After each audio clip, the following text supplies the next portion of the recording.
Hello friends, welcome back to my channel. So இந்த வீடியோவில் நம்ம வந்து ஒரு ஆப்ஷன் பையிங் எப்படி பண்ணலாம் அப்படின்றத விரிவாக பார்க்கலாம்.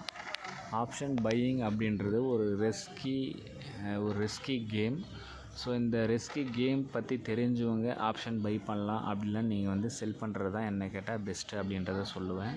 பட் ஆப்ஷன் பையிங்கில் வந்து நீங்கள் ப்ராஃபிட் எடுக்க முடியாது அப்படின்லாம் ஒன்றும் கிடையாது. பட் நீங்கள் ரைட் டைமில் ரைட் என்ட்ரி எடுத்தீங்க அப்படின்னா you can make huge amount of money from the stock market. சரிங்களா? ஸோ நம்ம வந்து எப்படி இந்த ஆப்ஷன் பையிங் வந்து நம்ம வந்து பண்ணலாம், இந்த எல்டர் இம்பல்ஸ் ட்ரேடிங் சிஸ்டத்தை வச்சு நம்ம எப்படி இந்த ஆப்ஷன் பையிங் பண்ணலாம் அப்படின்றத நம்ம மிட் கேப் நிஃப்டி ஏப்ரல் ஃபியூச்சருடைய கான்ட்ராக்ட் லாஸ்ட் வீக் ஃப்ரைடே உடைய ஃபியூச்சர் சார்ட் ஓப்பன் பண்ணியிருக்கிறேன். ஸோ இந்த ஆப்ஷன் பையிங் பண்ணும்போது நீங்கள் எதெல்லாம் பண்ணலாம், எதெல்லாம் பண்ணக்கூடாது அப்படின்றத பார்க்கலாம். சரிங்களா? ஸோ நம்மளுடைய ஸ்ட்ராட்டஜி பிரகாரம் நம்ம வந்து ஃபஸ்ட்டு 15 மினிட்ஸ் வந்து we will not take any trades. Okay, first 15 minutes நம்ம வெயிட் பண்ணுவோம். ஸோ வெயிட் பண்ணிவிட்டு அது வந்து ஒரு big bearish candle or big bullish candle வந்து ஃபார்ம் ஆகுதா அப்படின்றத ஃபஸ்ட்டு நம்ம வந்து ஃபஸ்ட்டு 15 மினிட்ஸ் செக் பண்ணுவோம். ஸோ மார்க்கெட் ஓப்பன் ஆன உடனே நீங்கள் மார்க்கெட்டில் என்ட்ரி ஆகாதீங்க. ஏன் அப்படின்னு கேட்டால் ஹெவி வாலடைல் மூவ்மெண்ட் இருக்கும். ப்ரைஸ் வந்து எந்த டைரெக்ஷனில் போகுது அப்படின்றத ப்ரிடிக்ட் பண்ணுறது it's not so easy.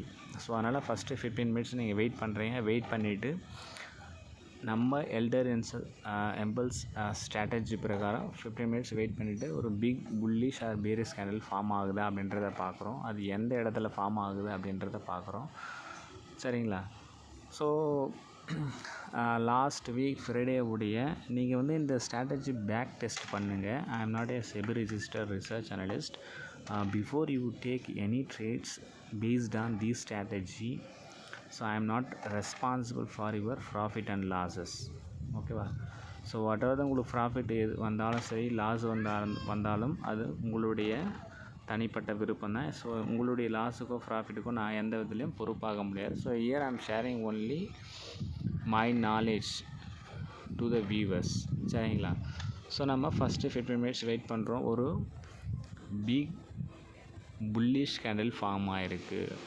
So நீங்கள் நம்ம பிரகாரம் என்ன பண்ணோம்னா பிக் க்ரீன் கலர் கேண்டில் வந்து வித் ஹை வால்யூமோட ஃபார்ம் ஆச்சு அப்படின்னா நம்ம என்ட்ரி கொடுக்கணும் அப்படின்னு சொல்லியிருப்போம். ஸோ இந்த லாஸ்ட் வீக் ஃப்ரைடேயில் வந்து பார்த்திங்கன்னா 9:15 ஒரு பிக் க்ரீன் கலர் கேண்டில் வந்து ஃபார்ம் ஆகிருக்கு. பட் அதனுடைய வேல்யூம் பார்த்தீங்க அப்படின்னா ரொம்பவே அது வித்தின் ஒன் கேண்டில்லே பார்த்தீங்க அப்படின்னா ஆல்மோஸ்ட் வந்து ஒரு 60 to 70 பாயிண்ட்ஸ் வந்து மூமெண்ட் கொடுத்துருக்கு. சரிங்களா? இது வந்து ஒரு கேண்டிலில் இவ்வளோ பெரிய நீங்கள் ஒரு ஸ்டாப் லாஸ் வைக்கணுமான்னு கேட்டால் நான் என்ன சொல்லுவேன் அப்படின்னா மிட் கேப் நிஃப்டி பொறுத்த வரைக்கும் இது வந்து அதிகமான பாயிண்ட்ஸ் அப்படின்ட்டு தான் நான் சொல்லுவேன். ஏன் அப்படின்னு பார்த்தீங்கன்னா மினிமம் வந்து ஒரு 100 பாயிண்ட்ஸு மூமெண்ட் ஆகிறது ரொம்பவே அரிதாக இருக்கும். எதில் அப்படின்னா இந்த மிட் கேப் நிஃப்டியில். ஏன்னா வேல்யூம் அண்ட் லிக்விடிட்டி வந்து ரொம்ப கம்மியாக இருக்கும். ஸோ நீங்கள் ஆப்ஷன் பையிங் பண்ணும்போது ஃபஸ்ட்டு அந்த வேல்யூம் அந்த கேண்டில் வந்து எவ்வளோ பெரியான கேண்டில் இருக்குது அப்படின்றத பார்க்குறீங்க. ஏன் அப்படின்னா நீங்கள் பெரிய கேண்டில் நீங்கள் என்ட்ரி ஆகலாம். பட் என்ட்ரி ஆகும்போது நம்ம வந்து பெரிய ஸ்டாப் லாஸ் அண்ட் பெரிய டார்கெட் நம்ம வைக்கிற மாதிரி இருக்கும்.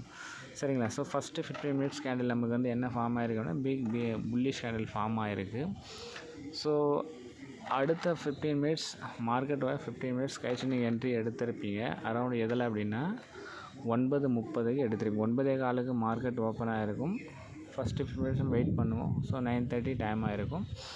9:30 நீங்கள் என்ட்ரி ஆகிருந்தீங்க அப்படின்னா 10,953 என்ட்ரி ஆகிருப்பீங்க. உங்களுடைய ஸ்டாப் லாஸ் ஒன்று நம்ம பெரிய கேண்டிலாக இருந்தால் நம்ம அதுக்கு கிட்ட இருக்கிற சப்போர்ட் லெவலுக்கு நம்ம ஸ்டாப் லாஸ் வச்சுக்கிறது என்னை கேட்டால் பெஸ்ட்டுன்னு சொல்லுவேன். ஏன் அப்படின்னா மிட் கேப் நிஃப்டி பொறுத்த வரைக்கும் ஒரு 100 to 200 பாயிண்ட்ஸ் மூவ் ஆகிறது ரொம்ப ரேர் கேஸில் மட்டும்தான் நடக்கும். சில நாட்களில் வந்து வித்தின் 1 or 2 மினிட்ஸ்லேயே 300 பாயிண்ட்ஸ்லாம் வந்து மூமெண்ட்டு கொடுத்துருக்கு. பட் உடனே என்ன ஆகும்னா ரெக்கவரி ஆகிடும். ஸோ நம்மக்கிட்ட இருக்கிற எங்கே சப்போர்ட் லெவல் பார்த்தீங்கன்னா இந்த R1 10,930 அது வந்து ஒரு R1 அந்த லெவல் உடச்சி மேலே க்ளோஸ் வச்சுருக்குறாங்க.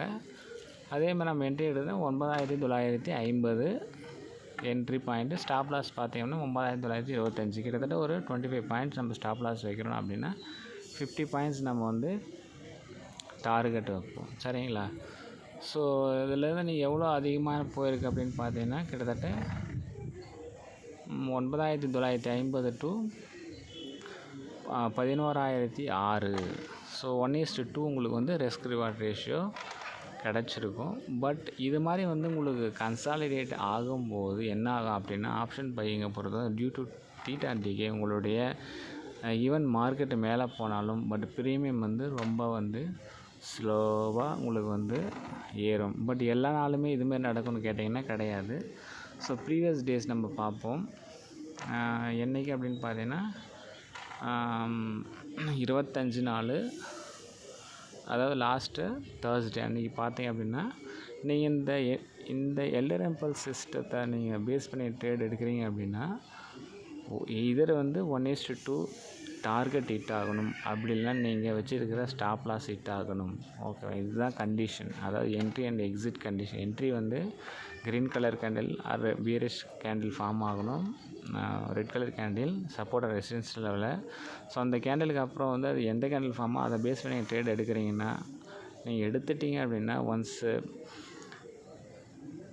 1:2 ரிஸ்க் ரிவார்ட் ரேஷியோட நீங்கள் வெயிட் பண்ணிவிட்டு ட்ரேட்லேருந்து எக்ஸிட் ஆகணும். ஈவன் அடுத்த கேண்டில் வந்து பீரிஷ் கேண்டில் ஃபார்ம் ஆனாலும் கூட நம்ம ப்ரீவியஸ் கேண்டிலுடைய ஹைக்கு மேலே நம்ம ஸ்டாப் லாஸ் வச்சுருப்போம். ஸோ அதுக்கு மேலே க்ளோஸ் ஆகிட்டு மேலே போச்சு அப்படின்னா நம்ம ஸ்டாப் லாஸ் ஹிட் ஆகும். அப்படி இல்லை அப்படின்னா நீங்கள் வெயிட் பண்ணிவிட்டு 1:2 ரிஸ்க் ரிவார்ட் ரேஷியோவில் எக்ஸிட் ஆகணும். ஸோ இந்த கண்டிஷன்ஸ் வந்து நீங்கள் ஞாபகம் வச்சுக்கணும் ஃப்ரெண்ட்ஸ்.